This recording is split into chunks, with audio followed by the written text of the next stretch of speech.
So, so I remember getting high before there was Narcan around, and it was so dangerous. You know, you had to have rules set, never get high by yourself. Um, I remember people getting dumped in ice tubs with ice water, all kind of crazy shit trying to save people's lives. When Narcan came around, I myself have overdosed and died 15 times. And if it wasn't for Narcan, I most definitely wouldn't be here. Um, so, um, like I was so miserable that, like I really hated my life, but I couldn't get off the drugs. Um, so, really Narcan kept me alive long enough for me to find sobriety and want to start loving myself again and find some joy in life. Um, um, I remember, I remember getting Narcan and being mad that they had brought me back because what it feels like waking up out of a really good dream and you feel all the shit that all your anxiety and all your subconscious stress, all that shit comes flooding back in, and you wake up to this fucked up world again, you know what I mean? That's what it felt like, being brought back to life, but, I'm so glad that they done it, or I wouldn't be here. Um, so, harm reduction definitely made Narcans available. I've seen it I myself have saved 10 people's lives, and I don't even like people like that, but, um, so, uh, you know, living at a big homeless camp, we had to have a lot of it around because, people were dropping and dying every day, and, um, if you were lucky enough to have someone there when you OD'd, they could save you. You know what I mean?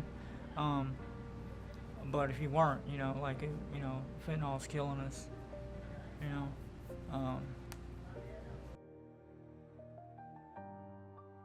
so, um, we'd all be getting high, and you look over at your buddy, and he starts turning colors because he's not breathing, right? So you check his pulse. He doesn't have one. Um, so sometimes, if he had been a little too dark a shade of purple for too long, I would have to give him the Narcan and then actually give him mouth to mouth and chest compressions to actually work the Narcan through his system for it to block the opiate, right? Sometimes you could get to them earlier, like if they just get high and pass out right then, their system is still going so that the Narcan will work through their body. But yeah, that's something that really freaked me out. I feel like if people would have understood that early in the game, like they Narcan people and it wouldn't work, you know what I mean? Or I feel like if they would have understood about the chest compressions and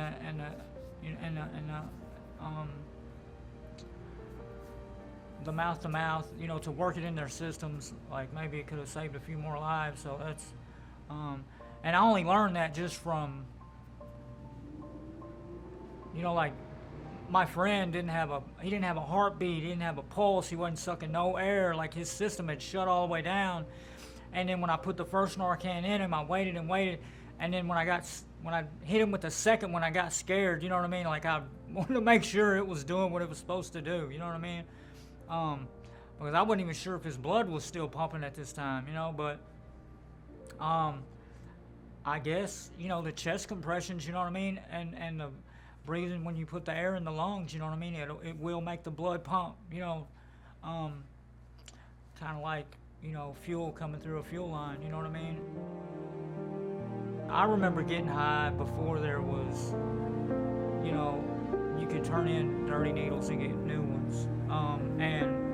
It'd be a house full of junkies getting high, and, we'd be passing around the same 3 rigs for a week before we could get some new ones, and if you had one, you wanted to save it, you know what I mean? I mean, you just kept using it, and I remember just people doing really horrible shit, trying to sharpen them, like it was just really, and Hep C was rampant at this time, and it was spreading through the masses, and I ended up contracting it.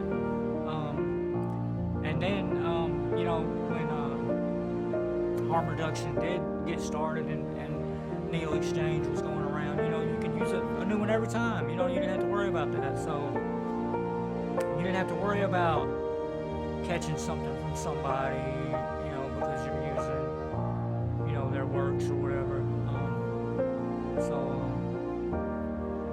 Yeah, like I've eyewitnessed it make a huge impact on people, because the simple fact of the matter is people aren't going to stop getting high. You can either supply them with the clean shit that they need to do it and keep the disease level down, or they'll just be out here using dirty shit. You know what I mean? That's what it boils down to at the end of the day.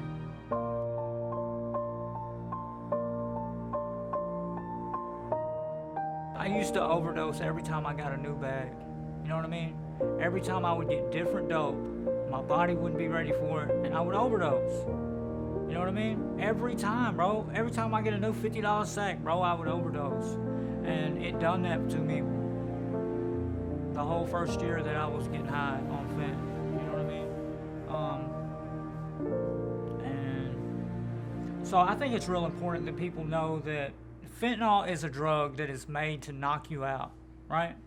And just because it knocks you out, it doesn't mean that you're dying. That doesn't mean you're overdosed. That just means the shit puts you to sleep, right? You're still breathing. You're still, that's the main thing. That'll be the first sign that an overdose is occurring, is when they stop breathing, right? If their breathing gets a little real shallow, they're on the verge of it. You know what I'm saying? Like, you really need to pay attention to these. If somebody just falls asleep on it, that's what it's made to do. You know what I mean? That's what it's supposed to do to you. That's normal. I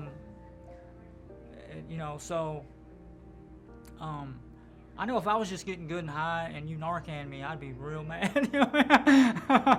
Because oh man. But, it's people should be really educated about what this looks like, what an overdose really, really looks like, not just somebody getting knocked out on fent.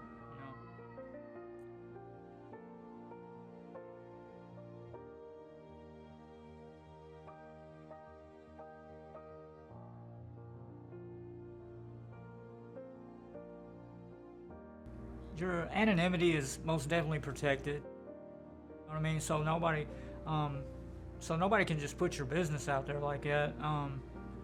Nobody's gonna know. It's so much better than sitting home using dull, dirty ass needles. You don't have to do that. That's, nobody's gonna know. Your privacy is gonna be kept. And when you get over here, they're gonna have resources for you to, like if you want to go to treatment, like if you're tired and this shit's just done got unfun and uncomfortable for you, they're gonna have this is a resource hub, and not just a place where you can get clean needles and clean drug use material, but it's a resource center, to help you across the board: food, clothing, bus passes, whatever else you may need.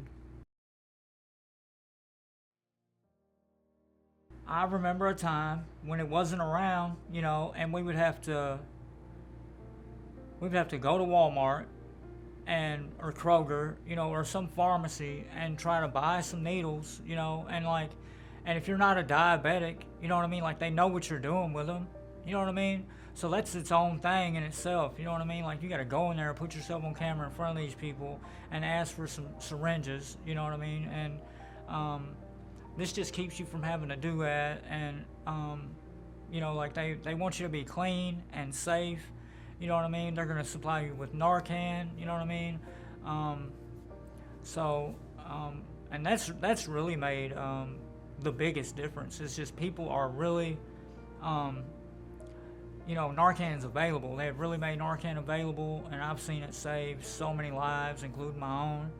Um, and it's kept, people from getting HIV, hepatitis C. I mean, it's really, you know, like instead of every drug addict has a communal disease, like now, you know, we're able to fight against that. You know what I mean? Like, if you are in the grips of an addiction, you don't have to, um, be subjected to that, to those diseases.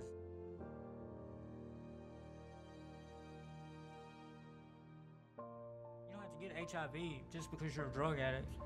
You know, like I literally got Hep C because, I was 24 years old, running around doing meth, and I started shooting up, and my friend's mom had Hep C, then he got Hep C, then I got Hep C, and then the next thing you know, everybody we know has hepatitis C, you know what I mean?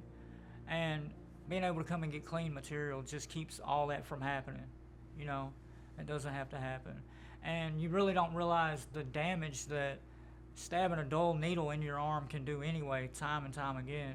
Like I've got scars, I could show you. And then, after a while, people can't even shoot up in their arms no more. They're going in their neck. You know what I mean? Like, if it was about being able to stop, they would stop, and they just can't stop. So, it's so much better for everybody if they can get clean material and be safe about it, and and diseases aren't spreading through the streets like fire. And they also provide hygiene kits, condoms, feminine products, like they got so much stuff here to try to keep our health up to par because they know we're already struggling. So they really want to help, and help until you're ready to be helped.